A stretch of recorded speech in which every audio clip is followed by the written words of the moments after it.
አንቺ እኮ ምንም አላጠፋሽ። አንዳንዴ ሰውና ጊዜ ሳትሳሳቺ ስተት የሚያደርግሽ ወቅት አለ። በቃ ትክክል ሊሆነ ትክክል። ህይወት እንደ ፓስወርድሽ ቁጥር ነው።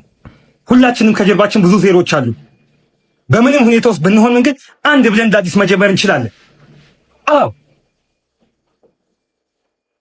በአንቺ መንገድ ያለፉ ብዙ ብርቱ ሴቶች እንዳሉ ደግሞ አትርሽ።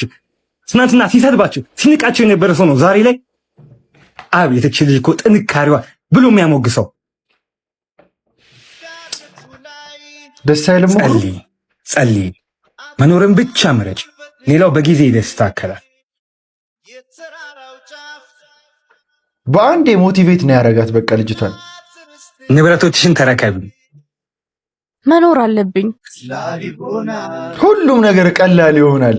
የሆነ ልብ የሚያሳርፍ ምክር ነው የመከራ። እንደዚህ አይነት የከፋ ሲቹዌሽን ውስጥ ራሱ ባትሆኑ ይሄ ስቶሪ በጣም ይረዳችኋል። ለበደሏችሁ፣ ላገለሏችሁ፣ በጣም ብዙ እናንተ ላይ መጥፎ ነገር ላረጉባችሁ ሰዎች እናንተ ወደኋላ ልትቀሩ ልትወድቁ አስባችሁ ከሆነ ውድቀቱ ለነሱ ነው እንጂ ለእናንተ አይገባም። እነሱ እኮ ነው እናንተ ላይ መጥፎ የሆኑባችሁ። ስለዚህ ከፍ ብላችሁ ራሳችሁን ተቀብላችሁ ይቅር ብላችሁ ከፍ ብላችሁ ከፍታችሁን እንዲያዩ ታደርጓችኋላችሁ እንጂ ተመልሰው እንዲያዩዋችሁ ወደ ግሬትነስ ተመልሳችሁ አልፋችሁ እንዲያዩ ታደርጓችኋላችሁ እንጂ የእናንተን የባሰ ውድቀት እንዲያዩ መፍቀድ የለባችሁም። ለሁላችሁም ነው ይሄ ምክር።